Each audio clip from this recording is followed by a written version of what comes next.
Monsieur Cugnot. Oui, alors la zapette, peut-être. Alors ça va arriver parce qu'il faut repasser sur la présentation suivante. Voilà. C'est bon, vous pouvez... C'est bon. Voilà. Alors bonjour, je suis Christophe Cugnot, donc directeur général de la société Cugnot. C'est un groupe familial, c'est 1500 collaborateurs, près de 310 millions d'euros de chiffre d'affaires. Nous travaillons à travers toute la France. Et notre principal métier, c'est le métier de la construction.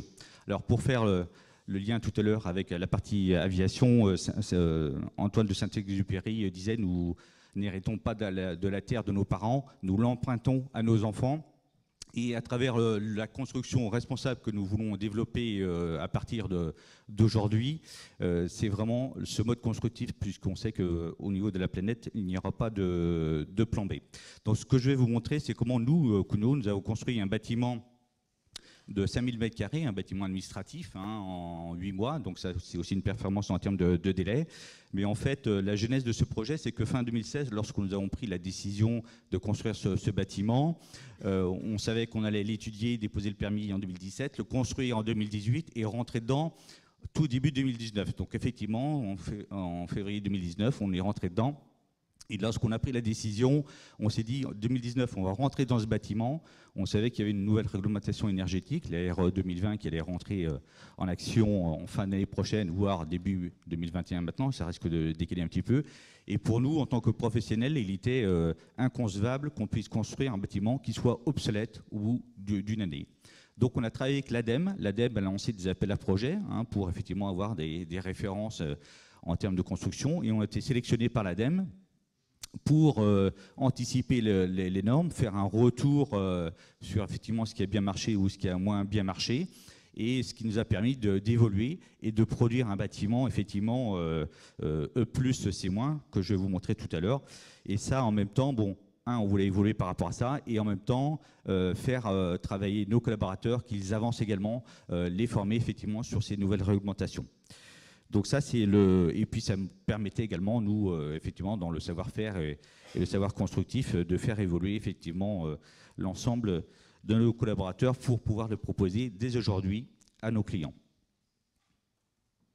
Donc ce bâtiment, il a été fait pour anticiper la RE 2020. Donc on a un bâtiment E3C1, donc c'est un bâtiment énergie positive. Je vous décrirai ça tout à l'heure. C'est un bâtiment qui est également bas carbone. Notre procédé constructif, on joue sur la mixité des matériaux, donc on travaille avec du bois, de l'acier et du béton. On l'a travaillé en maquette numérique, en BIM, donc tout ça effectivement pour travailler avec la maîtrise d'œuvre, les bureaux d'études, les professionnels. Mais les professionnels, ça allait de l'usine qui travaillait, qui avait les plans en direct au niveau des BIM. Ça a permis de faire des revues d'affaires avec les différents corps de métier, également sur chantier. Les chefs de chantier, les conducteurs de travaux, et également la maquette qui a permis d'éviter effectivement toutes les petites erreurs de chantier que l'on constate habituellement. Et puis on a fait un bâtiment également connecté, puisqu'on a voulu piloter ce bâtiment très finement eu égard à la performance qu'on souhaitait. On voulait également pouvoir avoir un retour sur sa consommation, et puis pouvoir gérer les stores, les brise-soleil extérieurs, le chauffage, la ventilation, l'éclairage, etc. Et donc on a des milliers de capteurs qui nous permettent d'arriver à une performance énergétique qui est effectivement très importante. Donc ce label, c'est le label E+, C-, donc de la future RE 2020, dont les derniers, je dirais, décrets ou les derniers décrets d'application, enfin, les dernières décisions vont se prendre a priori sur la fin d'année pour mesurer le niveau de performance. Donc nous, la E+, C-, ça prend en compte tout ce qui est chauffage, refroidissement, eau chaude sanitaire, éclairage, etc. Sur le niveau carbone, donc lorsqu'on parle de niveau carbone C1, ça implique tous les matériaux de construction, le process, l'exploitation, mais également on va plus loin puisque donc le bâtiment, on a le seul avis, on a un avis technique du CSTB qui certifie notre procédé constructif pour une durée de vie à minima d'une 50aine d'années. Mais dans le bilan carbone, on étudie également en même temps au bout d'une cinquantaine d'années, si éventuellement on prolonge le bâtiment, si on peut le déplacer, le transférer, voire le déconstruire. Et tout ça, c'est pris en compte dans les bilans carbone. Donc ça va bien au-delà que du simple procédé constructif. C'est vraiment tout le cycle de vie du bâtiment qui effectivement est impacté. Donc depuis l'étude, la production, la logistique de transport, l'assemblage, l'exploitation et la fin de vie, comme je vous l'ai indiqué. Donc ce bâtiment, on l'a travaillé avec une maquette numérique BIM.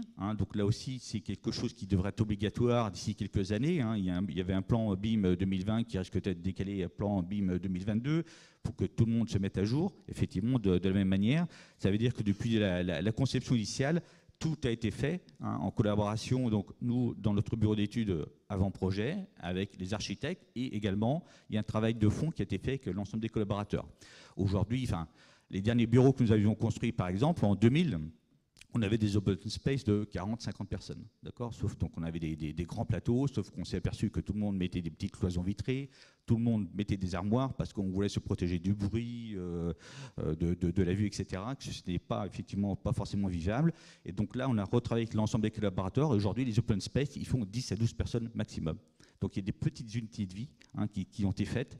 Et puis beaucoup d'espaces d'échange, de réunions, etc.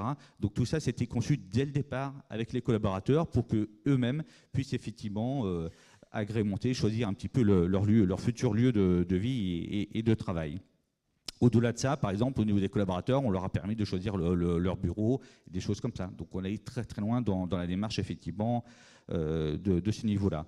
Donc, au niveau de la maquette, donc, ça a permis les échanges avec tous les corps d'État, donc de faire des revues, d'éviter les clashs qu'il peut y avoir entre les courants forts, les fluides et pas mal de choses. Ça reste tout ça assez technique.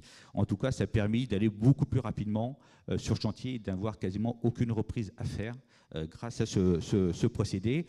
Ce procédé qui permet aussi, en termes de maintenance, de savoir quand on clique sur la maquette numérique, on sait que on retrouve la fiche technique de l'interrupteur, du robinet, du volet roulant, du store, du revêtement de sol, du faux plafond, de tous les équipements instantanément. Et ça, c'est numérique, ça peut être mis dans le cloud, et ce qui fait que toutes les personnes qui ont accès, même dans quelques années, pourront retrouver très facilement les références des matériels qui ont été mis autour de ça. Et puis, il est même évoqué, effectivement, ce qui a permis d'aller très, très rapidement au niveau du chantier, parce que entre la pose du premier module, puisqu'on l'a fait avec notre procédé constructif, qui est un procédé constructif qui est fait en usine, je vous le rappelle, transporté, gruté, assemblé et fini, on a mis moins de 8 mois pour faire ces 5000 m² de bâtiment. Dans le principe constructif, je vous le disais tout à l'heure, on travaille sur la mixité des matériaux.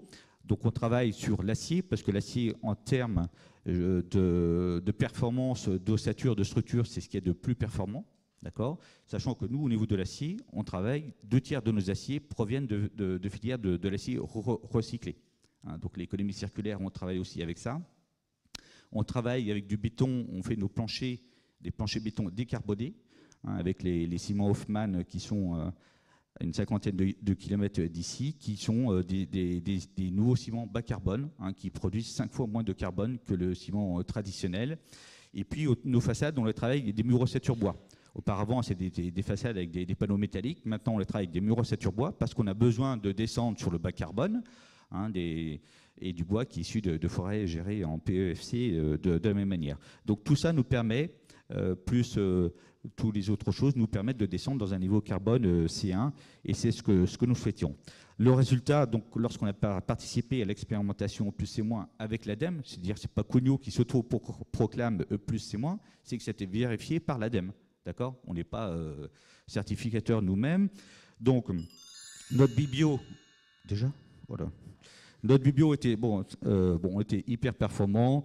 On était 34 plus performants dans l'enveloppe thermique et on est 82% plus économique que les RT 2012 en termes de consommation énergétique. Donc c'est ça qui est vraiment le plus important. On a aussi un apport photovoltaïque d'un peu plus de 500 m², une étanchéité à l'air qui est ultra performante, donc un débit de fuite de 0,75 pour une norme en général qui est de l'ordre de 1,5, 1,7. Donc ça veut dire qu'on est hyper performant par rapport à ça. Et tout ça nous permet d'économiser beaucoup d'énergie. Et puis enfin, le dernier slide, c'est que le bâtiment connecté, je vous en ai parlé un petit peu, tous les collaborateurs peuvent se brancher de n'importe quel point du bâtiment, Les écrans sont connectés, ils ont leur ordinateur, mais les écrans de projection de salle de réunion, tout est fait qu'on puisse se connecter, être interactif avec l'ensemble des collaborateurs. Et lorsqu'on provoque une petite réunion, des petits espaces d'échange de 4, 6, 8, 10, 12 personnes, jusqu'à une centaine de personnes, on puisse échanger très facilement. Donc connexion au niveau du bâtiment pour avoir un retour précis de tout ce qui se fait, et puis connexion effectivement des collaborateurs dans l'échange. Toute cette démarche-là, on l'a engagée également au niveau des collaborateurs. Il n'y a pas que le mode constructif. On a implanté une dizaine de ruches pour les abeilles. On a mis des vélos pour que les gens puissent se déplacer entre sites. On gère maintenant tout ce qui est photocopie avec des cartes, ce qui fait qu'il est attendu une économie de papier de l'ordre de 30%. Il y a toutes ces notions-là qui sont faites. On fait le tri des déchets. Donc on amène, au-delà du procédé constructif, on veut également emmener nos collaborateurs dans une démarche éco-responsable de la même manière. Et comme ça, ils sont capables d'en parler aux clients. Voilà, tout à fait.